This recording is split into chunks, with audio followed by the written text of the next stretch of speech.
औज़ुबिल्लाहिमिनश्शैतानिर्रजीम बिस्मिल्लाहिर्रहमानिर्रहीम। अस्सलामु अलैकुम students and welcome to my channel. ये आ गई हमारी MGT 502 की असाइनमेंट 1, जिसके टोटल मार्क्स जो हैं वो 10 हैं और इसकी जो लास्ट डेट सबमिट की है वो है 12 नवंबर। तो काइंडली तमाम से इसे टाइम पे ज़रूर सबमिट करवा दीजिएगा। लास्ट डेट को रिमाइंड रखिएगा, ठीक है। उसके बाद आपसे एक छोटी सी रिक्वेस्ट है, काइंडली प्लीज़ वीडियो को एंड तक देखिएगा, आपका अपना फ़ायदा है। अपने कॉन्सेप्ट को क्लियर कीजिएगा। इंशाल्लाह मेरी कोशिश होगी कि आपको इस तरह से समझाऊं कि आपके कॉन्सेप्ट क्लियर हो जाए। आगे चल के से कोई भी अगर आपका सवाल आता है, आपके कॉन्सेप्ट क्लियर होंगे तो आप खुद ही एग्जाम्स में उसको सॉल्व कर पाएंगे। तो सिंपली यहाँ पर एक क्वेश्चन दिया है, देख लेते हैं। उससे पहले नीचे जाते हैं। यहाँ पर आपको कुछ इंस्ट्रक्शन दिए, इन्हें भी जरूर रीड आउट कर लीजिएगा और इन पे अमल कीजिएगा, क्योंकि अगर आप इंस्ट्रक्शन को फॉलो नहीं करते हैं, आपके अगर करेक्ट भी असाइनमेंट होगी ना, इंस्ट्रक्शन के मुताबिक नहीं होगी, तो आपके मार्क्स डिडक्ट हो जाएंगे, आपको जीरो मिल जाएंगे, ठीक है।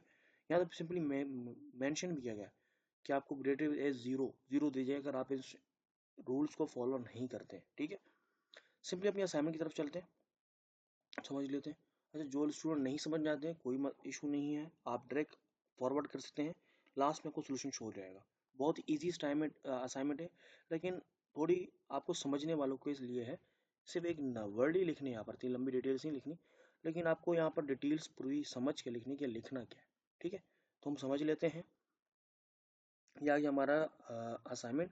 सिंपली यहाँ पर कह रहे हैं रीड करें सिनेरियोस को सॉरी। यहाँ पर सिंपली ये क्या है, मैं आपको ज़्यादा लंबी वीडियो ना जाए, मैं आपको एग्जैक्ट वैसे बता दूँ कि बोला क्या गया है। मेरी कोशिश होगी कि लंबी वीडियो ना हो, क्योंकि स्टूडेंट मुझे बताए स्किप कर देते हैं, लेकिन आपके कॉन्सेप्ट इंशाल्लाह क्लियर कर दूंगा, इस तरीके से समझाऊंगा। वीडियो इतनी लंबी भी नहीं होगी, आपको समझ भी आ जाए। सिंपली यहाँ पर शुरू में पैराग्राफ जो दिया है, इसमें यही मेंशन किया है कि आपके जो ये असाइनमेंट है, शुरू के फर्स्ट लेक्चर 10 लेक्चर उसमें से आपकी आई है, ठीक है। और उसके बाद इन फर्स्ट 10 लेक्चर, ठीक है।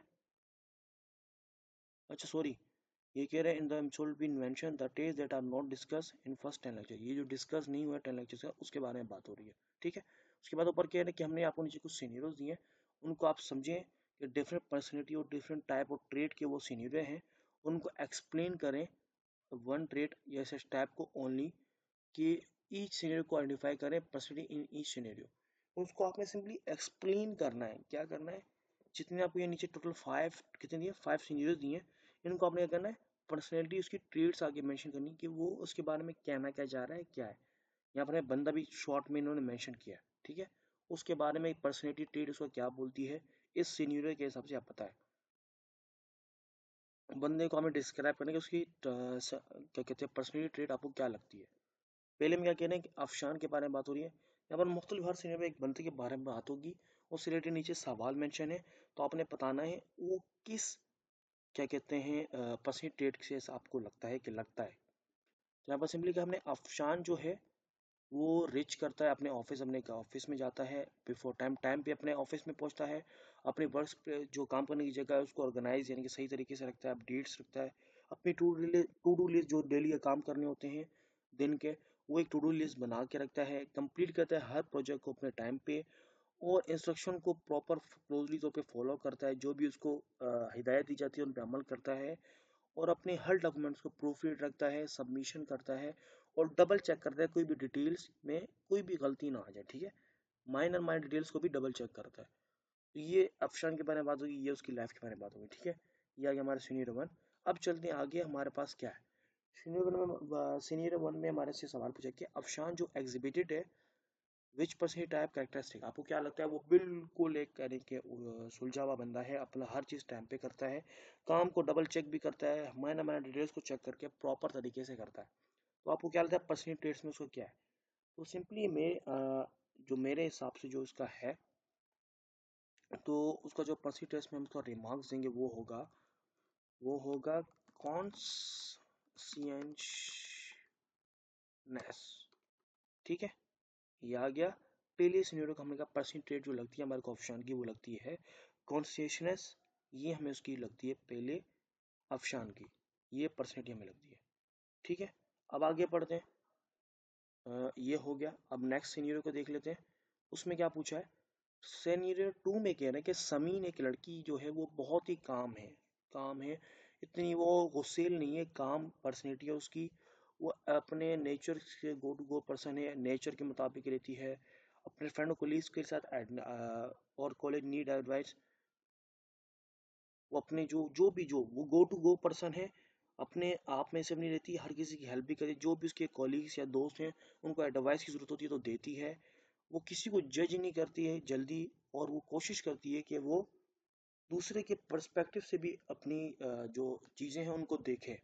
सिंपली यहाँ पर बोले समीन के बारे में बात हुई कि उसकी जो होशियारी है, बहुत ही काम लड़की है। अब और जो उसके अपने फ्रेंड एंड दोस्त जिनको भी एडवाइस की ज़रूरत होती है उनकी हेल्प भी करती है सिंपली। और किसी को देख के डायरेक्ट नहीं बताती कि ये ऐसा है वैसा है, उसको पहले ऑब्जर्व करती है, उसके पर्सपेक्टिव की तरफ से भी चीज़ों को देखती है, फिर उस पर बात करती है। ठीक है, ये हो गया समीन के बारे में। अब नीचे सिंपली हमारे पास चलते हैं टेबल की तरफ। यहाँ पर क्या रहे कि समीन जो है वो भी एग्जिबिलिटी मतलब अपने काम डाउन रहती है। ये आपको क्या लगता है उसकी पर्सनैलिटी टाइप कैरेक्टरिस्टिक्स क्या है? यहाँ पर हमें लगा वो काम लगी, हर किसी की हेल्प करने वाली लगी, जो भी उसे एडवाइस मांगता है उसको दे देती है। तो मेरे हिसाब से जो यहाँ पर चीज़ होगी वो होगी एग्रीएबलनेस। मतलब यानी कि किसी को ना नहीं कहती है, उनकी सबकी हेल्प करती है, दूसरों के पर्सपेक्टिव से भी चीज़ों को देखती है। तो इसकी पर्सनैलिटी ट्रेट्स में आ गया एग्रीएबलनेस। ठीक है, तो नेक्स्ट अब चलते हैं थर्ड सीनियर की तरफ। थर्ड सीनियर हमारा क्या है कि अली के बारे में बात हो रही है। अली जो एक फेमस जगलिंग मल्टीपल टास्क करता है, फेमस जगलिंग है, वो मल्टीपल टास्क करता है अपने ऑफिस के अंदर, हमेशा मूव ऑन करता रहता है, एम करता है कि अचीव करूँ हर चीज़ को कम टाइम। वो उसकी कोशिश होती है कि हर चीज़ को, हर काम को मैं, कि हम काम टाइम को मैं जल्द से जल्द यानी कि ना थोड़े से टाइम के अंदर भी सीख लूँ और उसमें काम कर लूँ। To keep a fast pace, मतलब यानी कि वो अपना जल्दबाजी वाला बंदा है, हर काम जल्दबाजी करने की कोशिश करता है। He become frustrated during unexpected delays. और कोई काम डिले वगैरह हो जाए या कोई इशू हो जाए तो उसमें वो गुस्सेल बन जाता है, फ्रस्ट्रेट हो जाता है, वो गुस्सा आने लग जाता है। He is ambitious and competitive, although he sometimes struggle to relax। वो एम्बिशियस है, हर काम को कंपटीशन के तौर पे लेता है, लेकिन वो कुछ टाइम पे स्ट्रगल करता है, मतलब बहुत कुछ करता है अपने आप को रिलैक्स करने के लिए भी। सिंपली यहाँ पर अली की बात हो रही है कि बहुत ही मल्टीपल टास्क करता रहता है अली अपने ऑफिस के अंदर, और उसकी कोशिश होती है कि हर जो भी काम है उसको जल्द से जल्द करने की कोशिश करे, थोड़े से टाइम के अंदर कंप्लीट करे उसके। और वो जब कुछ काम डिले हो जाए, हल्का थोड़ा लेट हो जाए, मतलब उसने कुछ घंटे का सोचा था, थोड़ा डिले हो गया, तो वो चीज़ को गुस्सा कर देती है और कोशिश करता है अपने लिए आराम करने के लिए भी टाइम निकाल सके। तो ये आ गया अली के बारे में। अब सिंपली यहाँ पर अली के हमारे को पर्सनैलिटी के बारे में पूछा गया तो हम लोग क्या बोलेंगे, हर काम थोड़ा जल्दबाजी में या एग्री अपने लिए रिलैक्स करने के लिए भी टाइम उसको निकालना पड़ता है। तो हम यहाँ पर टाइप करेंगे टाइप ए पर्सनैलिटी है उसकी। ठीक है, टाइप ए पर्सनैलिटी मतलब ये आपको आपके क्या कहते हैं लेसन्स में भी समझाया होगा। तो जो बंदा इस तरह जल्दबाजी का कर रहा है तो उसकी पर्सनैलिटी क्या करें, टाइप ए पर्सनैलिटी कहला रही है। ठीक है, नेक्स्ट पढ़ते हैं। नेक्स्ट फोर्थ जो सीनियर है उसका, वो क्या कह रहे हैं, फजीला के बारे में बात हो रही है। फजीला क्या है, वो भी has been working at Sunrise limited for several. वो एक सनराइज का लिमिटेड कंपनी वहाँ पर कुछ काफ़ी सालों से काम कर रही है, डिस्पाइट डेडिकेशन के, हार्ड वर्क के। अच्छा, वो डेडिकेशन जो उसका दिल लगना और हार्ड वर्क करना, मेहनत करना, शी डोंट रिसीव वो हार्ड डेडिकेशन भी अच्छी है उसकी, हार्ड वर्किंग भी कर रही है, लेकिन वो प्रमोशन उसको नहीं मिला। ठीक है, तो जिसकी वजह से वो फ्रस्ट्रेटेड रहती है और यकीन करती है कि बॉस जो है उसको पसंद नहीं करते, इसलिए उसको प्रमोशन नहीं मिल रहा। बॉस उसको लाइक नहीं करते, जो उसके बॉस हैं कंपनी के, वो उसको पसंद नहीं करते, इसलिए उसको प्रमोशन नहीं मिल रहा। जो कंपनी है उसकी value not value her department, जो उसकी डिपार्टमेंट का जो काम है उसको कंपनी वैल्यू नहीं देती। और ना ही करंट सिक्योरिटी जॉब मार्केट के अंदर उसको कोई difficult has made it difficult anyone to get ahead. तो करंट सिक्योरिटी जॉब मार्केट के अंदर इसके अंदर आना भी मुश्किल है। तो she feels that no matter how much effort she puts in, her fate in the organisation is determined. तो सिंपली कहने का यह मकसद है कि उसने ये सोच लिया है कि वो जितनी भी हार्ड वर्किंग कर ले, जितना भी वो कर ले, उसकी जो फील्ड है, उसका जो काम है, उसके अंदर उसको कोई भी यानी कि एफर्ट लगा ले, उसको कोई भी उसको फ़ायदा नहीं मिलने वाला है। ठीक है, मतलब यानी वो इतनी मेहनत से काम करती रहती थी हर वक्त काफ़ी सालों से, उसको अब ये उसका माइंड में बैठ गया है कि उसको बॉस लाइक नहीं करते, पसंद नहीं करते, इसलिए उसको प्रमोशन नहीं दे रहे हैं, तो उस मतलब इसके काम की वैल्यू कोई नहीं है। ठीक है, तो ये पता चलते हैं इसका, इसमें आपको क्या लगता है पर्सनैलिटी आपको क्या लगता है क्या होगी, फजीला की क्या पर्सनैलिटी। तो इसमें हम लोग सिंपली मेंशन करते हैं external locus of control.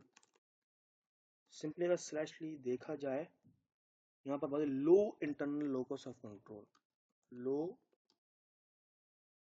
Internal locus of control. ठीक है, यहाँ पर मैंने कहते कि उसका जो कंट्रोल है मतलब यानी कि वो सब पर उससे नहीं हो रहा है, simply low internal locus of control है उसका, कि वो कह रही है कि अभी तक होने टाइम लग गया है तो उससे बहुत मुझे पसंद नहीं करते, इस वजह से हो सकता है मेरे काम की वैल्यू ही नहीं है। उसने खुद ही एज्यूमिंग चीज़ें कर ली हैं। ठीक है, उसका कंट्रोल नहीं कि वो वेट करे, एक टाइम आएगा सर उसको करेंगे, हार्ड वर्क करती रहे। वो हार्ड उसने बस मायूस हो गया, हार्ड वर्क करना ही छोड़ दिया। ठीक है, नेक्स्ट हमारा लास्ट सीनियर वो क्या कह रहा है, Usman works in a marketing firm, और वो अपने is like by his client, marketing firm में काम करता है, वो अपने क्लाइंट्स को बहुत पसंद करता है। ड्यूरिंग मीटिंग्स के अंदर वो केयरफुली ऑब्जर्व करता है, वो हर क्लाइंट जो उसका है उसको पूरा ऑब्जर्व करता है, उनके रिएक्शन, उनकी बॉडी लैंग्वेज, उनकी प्रेजेंटेशन स्टाइल को, उनकी फिट को, और उनकी रिक्वायरमेंट्स को, क्या उनकी रिक्वायरमेंट वो क्या चाहते हैं, हर चीज़ को उस्मान जो है वो चेक करता है, प्रॉपर ऑब्जर्व करता है। मतलब एक बंदा आना, क्या उसका बैठने का अंदाज क्या है, पहनने का अंदाज क्या है, खाना किस तरीके से खा रहा है, प्रेजेंटेशन किस तरीके से बना रहा है, किन से बातें कर रहा है, किस तरीके से बातें कर रहा है, क्या बातें कर रहा है, हर चीज को ऑब्जर्व करना। ही simply switches between conversation, adjusting his voice tone and content to match each client interest. उसकी कोशिश होती है कि हर क्लाइंट को उसके हिसाब से उसके साथ पेश आए, ताकि उस क्लाइंट के साथ उसका कंफर्टेबल हो और क्लाइंट का इंटरेस्ट आए इससे बात करने में, तो इससे काम करने में। ठीक है, यहाँ पर सिंपली बात हो रही है कि उस्मान अपने हर एक क्लाइंट को बड़ा पसंद करता है, हर चीज़ उनकी ऑब्जर्व करता है और उनके हिसाब से उनसे टोन रखता है, बात करता है उनके इंटरेस्ट के हिसाब, ताकि वो लोग इसके साथ इंटरेस्टिंग रहें और काम करें। ठीक है, तो ये उसका एक आ गया पर्सनैलिटी। प्लस हमने इसकी बतानी है कि आपको क्या लगता है कि उस्मान की पर्सनैलिटी क्या है, कैरेक्टरिस्टिक उसका क्या है। तो हमने कहा सिंपली उसका जो काम है कि वो हाई हाई सेल्फ मॉनिटर है। ठीक है, कि मतलब वो हर किसी को प्रॉपर चेक करता है, मॉनिटरिंग करता है, एकदम देखना पूरा समझता है, उसके हिसाब से पहले डिस्कशन वगैरह उनसे बात करता है, ताकि लोग उनसे इससे इंटरेस्ट लें, क्योंकि उसका काम क्या है मार्केटिंग का, दूसरों को बिल्कुल चेक करके उसके हिसाब से अपनी बात मनवाना। ये हो गया यहाँ पर हमारा कंप्लीट असाइनमेंट। यही था, बहुत ही इजी थी, लेकिन थोड़ा बहुत इसको समझ के लिखने में थोड़ा टाइम थोड़ा लगा है, वरना बहुत सिंपली एक एक वर्ड ही लिखने थे सबके। तो उम्मीद करता हूँ यहाँ पर आपकी इस वीडियो से हेल्प हुई। काइंडली प्लीज़ वीडियो को लाइक कर दीजिएगा, चैनल को ज़रूर सब्सक्राइब कीजिएगा और आगे अपने दोस्तों के साथ शेयर कीजिएगा, ताकि उनकी भी हेल्प हो जाए। Till then thanks for watching, और दुआ में याद रखिएगा।